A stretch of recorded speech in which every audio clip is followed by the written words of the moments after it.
Wow. Oh my God.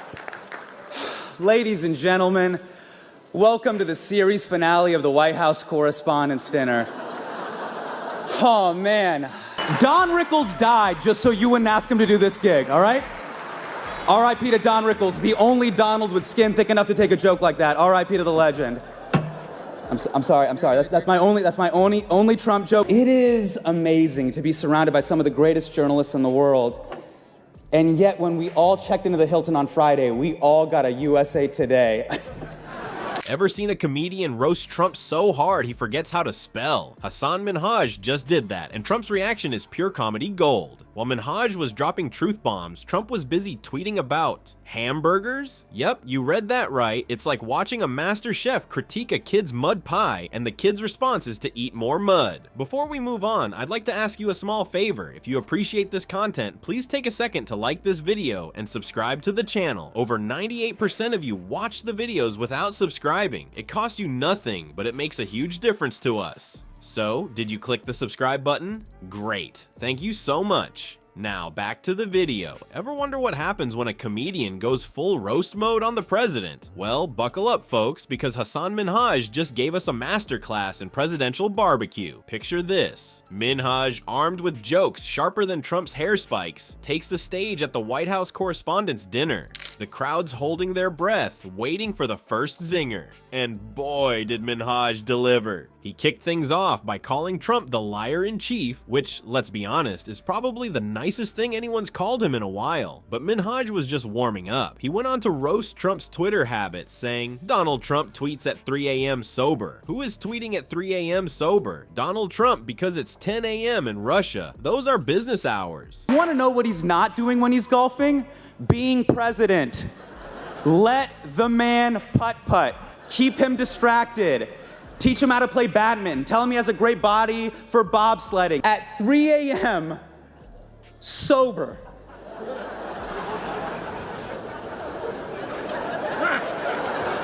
Who is tweeting at 3 a.m. sober? Play him tic-tac-toe. The longer you keep him distracted, the longer we're not at war with North Korea. Every time Donald Trump goes golfing, the headline should read, Trump golfing, apocalypse delayed. Donald Trump, because it's 10 a.m. in Russia. Those are business hours.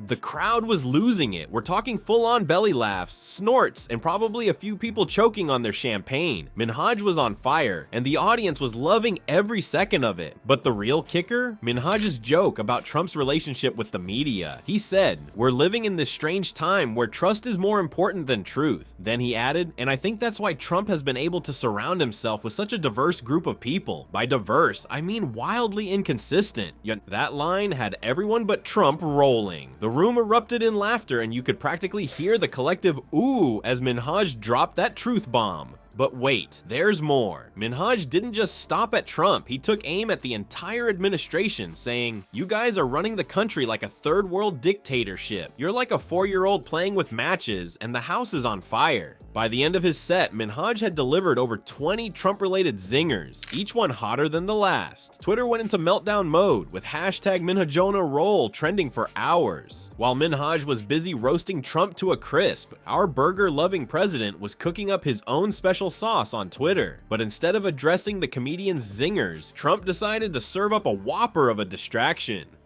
Not from advisors, not from experts, not from intelligence agencies, you guys. So that's why you gotta be on your A game. You gotta be twice as good. You can't make any mistakes. In the age of Trump, I know that you guys have to be more perfect now more than ever.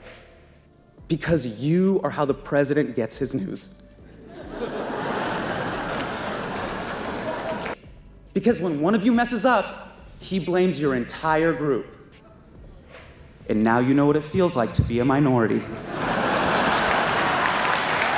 Yep. You guessed it, he went full-on burger mode. As Minhaj on a roll was trending, Trump's fingers were busy tapping out tweets about his favorite fast food. It's like he was living in an alternate reality where the only news was about patties and buns. But here's the kicker. Experts say Trump's tweet storms often line up with his TV watching habits. So while the rest of us were laughing at Minhaj's jokes, Trump was probably glued to Fox News, one hand on the remote and the other on his phone. But wait, it gets better. In the middle of his burger-fueled Twitter tantrum, Trump managed to serve up a typo that sent the internet into a frenzy. Suddenly, everyone was making cheesy jokes about the president's spelling skills. It was like watching a real-time comedy show with Trump as the unwitting star. As Minhaj's roast gained more attention, Trump's tweets got weirder and weirder. He started posting about random topics, trying to change the subject faster than you can say, "Would you like fries with that?" It was a classic Trump move. We gotta address the elephant that's not in the room.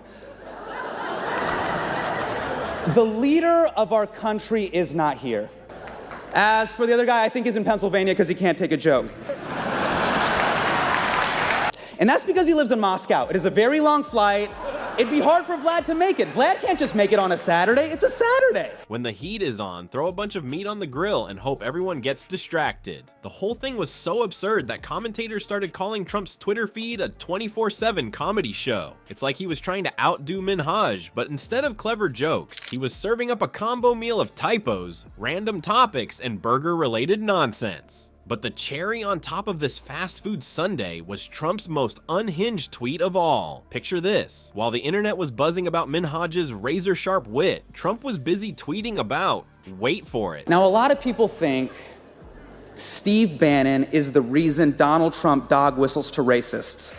And that is just not true. Ask Steve Bannon. Is Steve Bannon here? Now's the time to be a liar. And Donald Trump is liar in chief. And remember, you guys are public enemy number one. You are his biggest enemy. That's why you gotta keep your foot on the gas, especially with Sean Spicer, who is not here tonight because I think he's at home Googling how to fake his own death. Every day on The Daily Show, we do these jokes all the time. We're like, the administration lies, Trump flip-flops. It doesn't matter.